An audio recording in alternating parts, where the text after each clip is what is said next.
All right, everybody, we are back. We're here at the Journey to Better Academy. Again, we are joined by Mike Carbray, Director of Instruction, Butterfield Country Club, Golf Digest top teacher in the state of Illinois, GRAA top 50, Illinois PGA Teacher of the Year, all of the above. He's a great instructor, and he's talking us through some numbers with launch monitors. I know a lot of you have questions about that. Today, we're going to talk about Dynamic Loft. That's a big number that a lot of you have questions on, and we're going to go over it today a little bit. So, Mike, let's go over first, what is Dynamic Loft so people understand that. Okay, so Dynamic Loft is basically just the angle or the loft of the club when it hits the golf ball.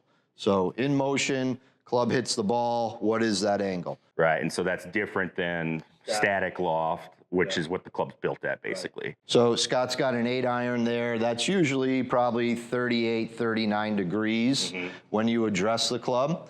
And so what we want to do is we want to turn that loft down so it's going to make that golf ball travel faster, farther, potentially higher. And, you know, that's what you get when you see guys like Rory McIlroy. Maybe he weighs 160 pounds, but he can hit his 8-iron, you know, 200 yards. One of the key components is he's de-lofting that thing pretty good, and it's getting that ball to jump. Right, yeah, it's not just all about speed, although that's helpful, but it's how you're delivering it. And I think you just said something that's important, and a lot of people I don't think realize when they're, especially when they're starting out as a beginner, they think more of, hey, I'm going to go under the ball, and I'm going to try to loft the ball in the air. They almost treat this thing like a shovel. Absolutely. And in reality, we're more driving the ball. We're trying to drive it out there, and that ball, you know, let the flight of the ball do the rest. Exactly. So, okay, so when you see somebody that is struggling, let's start a little bit with just kind of a recap of how we're going to get that dynamic loft down a little bit. So let's say I'm coming in, that position, if you're having a high dynamic loft, that's kind of your classic casting type motion. Guy that casts, the handle is behind the club head at impact. It's actually adding loft to it instead of the reverse of handle in front, kind of covering the golf ball, something like that. That's going to de-loft it. Okay, so if I'm coming in and I've got that issue, what are you going to try to do first here? So first thing, usually when people are coming there, they're either casting, their body's getting way out in front of them, they've spun their hips too much, too fast, and they get into that funky, poor position. So we're going to quiet everything down. We're just going to kind of have a concept of, can we hit some shots where the handle is leading and you're trying to feel like that cover, the face is covering the golf ball a little bit more. So as opposed to, we're going to take these shots. So again, kind of like low point, we go kind of half swing, something like that. Absolutely. I always start small, kind of slower, to gain the feel, and then build up into, you know, into a full swing. So what you're saying is, as people go to do this, and I see this a lot, or I hear this a lot in, you know, instruction, media and stuff, is you got to clear the hips, right? But the problem is now their hands are behind, the club's behind, it's got to catch up. Absolutely. Okay. So I would do the opposite. I would keep the hips really still. Okay. And try and feel like you're getting that club out, handle out in front, maybe even trying to feel like you're giving some twist at the bottom.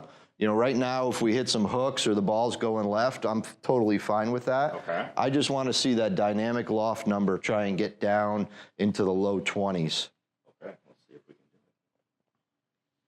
do it. Oh, yeah, that's Good. Left. So that's moving left. That's left. Good. And that was 16. So that was, you know, that would probably be too low. You did it too well. Yeah. But that's the feel you want to get. Right. So, you know, so we're going to hit a bunch like that and see what that produces and then kind of back off it a little bit. And I probably, as I'm doing this, I'm noticing as I'm coming in, you know, so you said you're kind of hooding the face a little bit, right? At the hook. Yeah. But if I start straightening it out, so that's a little too low. Right. But if I straighten it out, it's probably going to get back to where you're kind of talking about as a good number. Absolutely. Okay. Yeah. So that would be a feel for like really high handicappers, poor ball strikers, think that you don't need to have hands in the game. Well, you really do. And that's one of the ways you would do it. You as a good golfer, I probably wouldn't give you that too much. Yeah. You know, I would just kind of give you the feeling of trying to get that face down, get the handle in front, and you're probably going to get it that way. Yeah. Okay. So if we're going to do this, we talked a little bit about it already. One of the big benefactors of having your dynamic loft down is distance. Okay.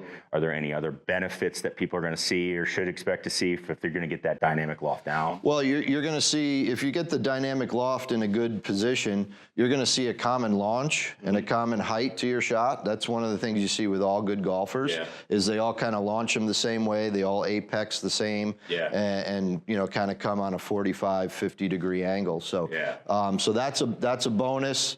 Obviously, you know, kind of related to carry distances, your ball speed's going to jump up, smash is going to go up. So those are all good things. And just like what you said, spin's probably going to be more consistent. I mean, all the things that, you know, not only are you going to be able to hit it farther, but you're going to be able to predict, which I think is a huge part of golf, right? Predict what that ball is going to do better, which is what we need to be able to do. So, so you're going to have to, you know, you'll end up feeling like you're working less, making less effort than some of these people that have these super crazy fast swings and they get poor dynamic loft and the ball goes nowhere. All right, so we got to see if you're really struggling with it, you can feel that turn down move. But what you're saying is instead of firing the hips where the hand gets behind, let's get the hands. Try and get, try and get that handle in front. So I kind of like to have people keep their belt buckle at the golf ball and have a finish line between the ball and the belt buckle, and just trying to get your hands to cross that finish line before the club head does. All right, I'm going to see. I'm not going to turn this one down as much, but we'll see what we get. Perfect. There we go. Yeah, so that's what I really look for. I look for somewhere, you know, with an 8-iron, 22 to 25 degrees of dynamic loft. I think that's a good area or range to be in.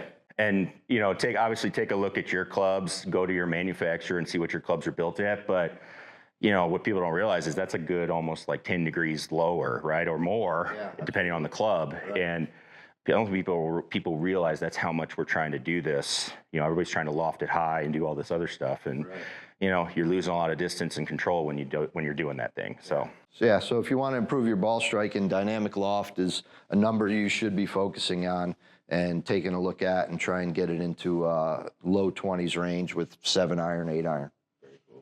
All right. Well, Mike, thank you again for having us out. Hopefully that helps you out. If you have questions, please leave a comment down below. Also, click that subscribe button and make sure you go follow Mike on Instagram, and he will have a lot of great tips and stuff over there. We'll link all that down in the description below. But make sure you follow him. He's always putting stuff out there and stuff that's really going to help your game that I think you should pay attention to. So, again, thanks, Mike, for having us out. Yeah, enjoyed it. Thanks for watching, everybody. We'll catch you in the next video. Thanks, guys.